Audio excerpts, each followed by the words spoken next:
There is a mechanism inside your body that can double the amount of deep restorative sleep you get tonight, not gradually, over weeks of habit building.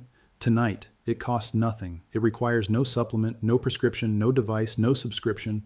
It takes about 12 minutes to execute, and the physiological chain reaction it triggers has been documented in peer-reviewed research for decades. And the reason you have never heard about it, the reason it has sat quietly in the scientific literature while a multi-billion-dollar sleep supplement industry grew up around you, is straightforward. You cannot patent it. You cannot bottle it. You cannot charge a monthly fee for it. So nobody with a financial interest in your sleep problem has any incentive to tell you it exists. What you are about to hear is not a wellness hack. It is thermoregulation physics.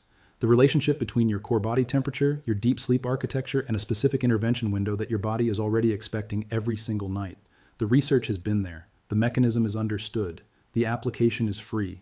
And by the end of this video, you will be able to use it tonight in a way that is directly and measurably targeted at the most restorative stage of sleep, the stage that clears your brain of toxic proteins, consolidates memory, releases growth hormone, and determines how you actually feel tomorrow morning.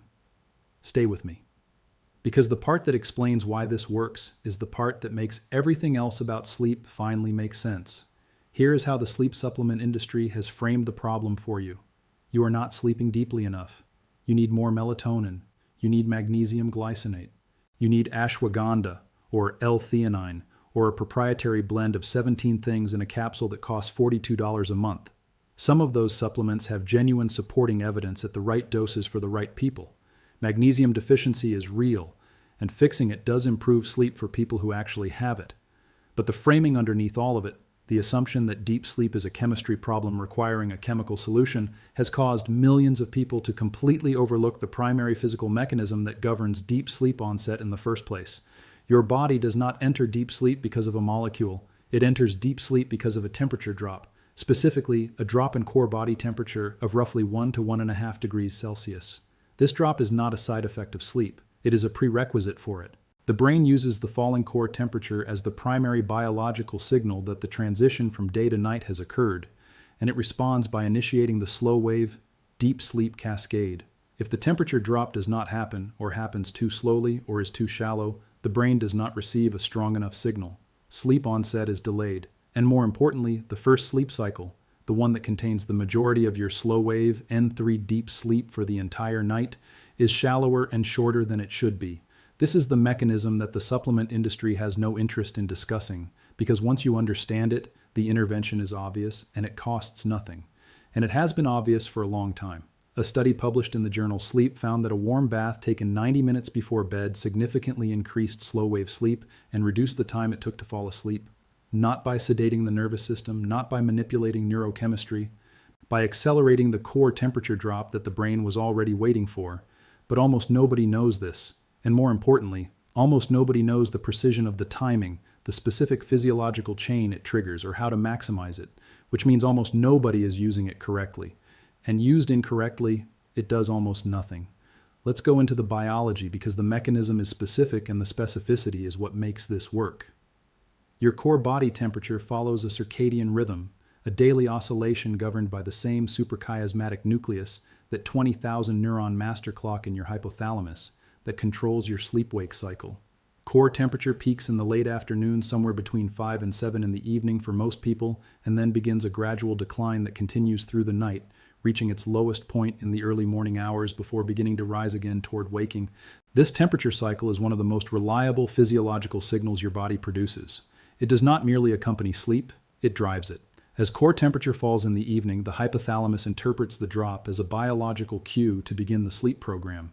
Melatonin release begins. Adenosine, the molecule that has been building sleep pressure throughout the day, accumulating with every hour of wakefulness, begins to overwhelm the alerting signals that kept you functional through the afternoon. Cortisol continues its retreat. The system moves towards sleep on a temperature signal, and the steeper and more rapid that initial temperature decline, the stronger the signal and the deeper the first sleep cycle. Here is where it becomes counterintuitive in a way that matters. The way to accelerate core temperature drop is not to cool yourself directly. It is to heat the surface of your body first. Skin is where the body dissipates heat. When you are warm, when blood vessels near the skin surface dilate, heat flows outward from the core through the blood, reaches the skin, and radiates into the environment. The core cools. This is the body's primary mechanism for thermoregulation, and when you immerse yourself in warm water, a bath, a shower, a foot soak, you are triggering vasodilation across a large surface area simultaneously, creating a rapid and significant outward flow of core body heat. Within roughly 60 to 90 minutes after exiting the warm water, your core temperature drops faster and more steeply than it would through natural circadian decline alone. The brain receives a stronger signal. The deep sleep initiation is earlier and more robust. The first sleep cycle goes deeper. This is why the timing is everything. 90 minutes before bed is not arbitrary. It is the window that aligns the temperature drop with sleep onset. A bath or shower taken immediately before bed has the opposite effect in the short term. The body is still in the vasodilation and heat release phase, core temperature is mid-drop, and sleep onset may actually be slightly impaired. A bath taken 3 hours before bed produces a temperature drop that peaks too early and is largely resolved by the time you get into bed. The 90-minute window is where the steep part of the drop coincides with lying down. That alignment is the intervention. Researchers at the University of Texas at Austin conducted a systematic review and meta-analysis of dozens of studies on water-based passive body heating and sleep quality. The findings were consistent across the literature. Warm water immersion taken 60 to 90 minutes before sleep onset improved objective sleep quality, reduced sleep onset latency, the time it takes to fall asleep, and increased slow-wave sleep duration. The effect size was not trivial. In several studies, slow-wave sleep increases of 30 to 40% were documented in participants who used the technique consistently. 30 to 40%. That is not a rounding error. That is a structural change in the most restorative stage of sleep, produced by 12 minutes in warm water at a specific time. And that is the conservative estimate, because most of those studies used a standard warm bath as the intervention. The full technique, which layers the temperature mechanism with several other converging signals the body is already primed to receive, is more effective still. If what you are hearing is already matching the pattern of your nights, if you recognize the shallow sleep, the unrestored mornings, the hours spent in bed that do not seem to produce the recovery they should, stay with me. Because what comes next is the part that connects the mechanism to your specific situation and makes the fix feel less like advice and more like something you already suspected was true. Here is how to identify whether your deep sleep is the specific problem and not something else. The first signal is the unrefreshed morning. Not tired because you slept too few hours, but tired in a specific way, as though the sleep you got did not process, as though you were unconscious but not restored. There is a qualitative difference between sleeping lightly for 8 hours and sleeping deeply for 6, and most people who have experienced both know it immediately. If your mornings consistently carry this feeling of incomplete recovery regardless of hours logged, slow-wave sleep duration is almost certainly the variable. The second signal is cognitive drag into the afternoon. Deep sleep, specifically the glymphatic clearance that runs during slow-wave N3, is responsible for flushing adenosine and metabolic waste from brain tissue overnight. When slow-wave sleep is insufficient, adenosine clearance is incomplete. You wake with a residual sleep pressure load that expresses as difficulty concentrating, slower processing speed, a fogginess that coffee partially addresses but never fully resolves. If your cognitive clarity in the morning feels meaningfully lower than it did a decade ago, and that gap is not explained by stress or illness, compromised deep sleep is a primary candidate. The third signal is physical recovery failure. Growth hormone, the primary hormone responsible for tissue repair, immune function, and metabolic regulation, pulses almost exclusively during slow-wave sleep, concentrated in the first sleep cycle.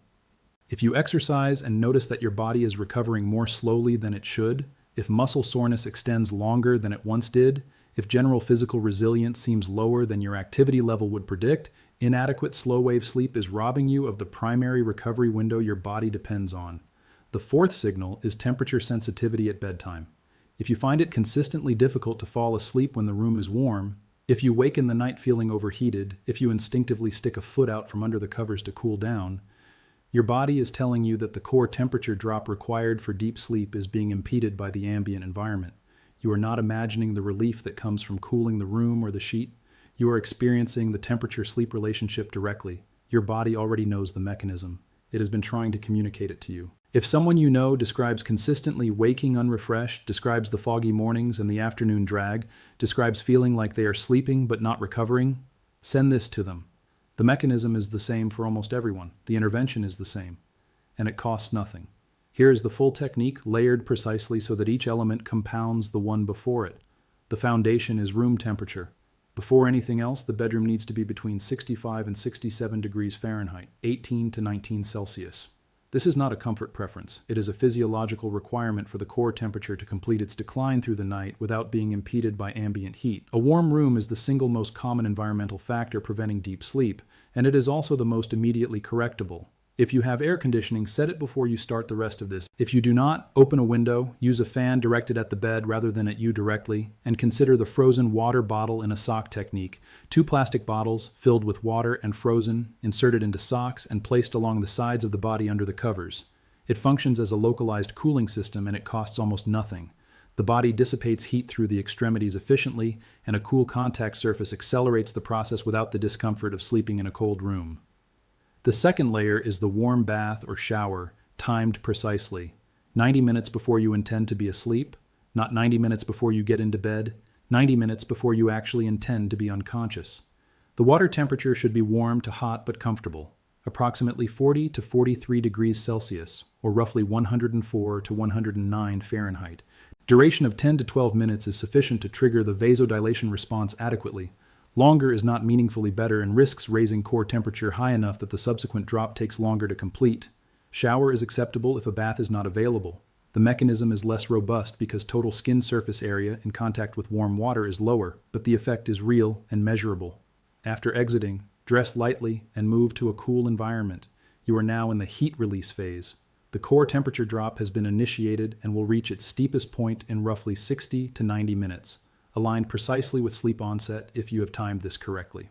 The third layer is adenosine management, and this is where one of the most underused and counterintuitive techniques in sleep science becomes relevant. Adenosine is the molecule that builds sleep pressure throughout the day. It accumulates with every hour of wakefulness and is cleared during sleep, particularly during slow-wave sleep. Caffeine works by blocking adenosine receptors. It does not reduce adenosine, it simply prevents the receptors from registering it, which is why the crash when caffeine clears is so pronounced. The half-life of caffeine is between 6 and 8 hours in most people. This means that a coffee consumed at 2 in the afternoon still has half its receptor blocking effect at 10 p.m. And a brain with partially blocked adenosine receptors going into sleep has reduced sleep pressure, which directly translates to less deep sleep drive in the first cycle. The intervention here is simple and free. Stop all caffeine by noon or 1 p.m. at the latest, not because of stimulation effects, but because allowing adenosine to accumulate fully and unimpeded through the afternoon and evening maximizes the sleep pressure that drives deep sleep initiation when you finally lie down. The fourth layer is what you do in the 90 minutes between the bath and sleep. This window is not neutral time.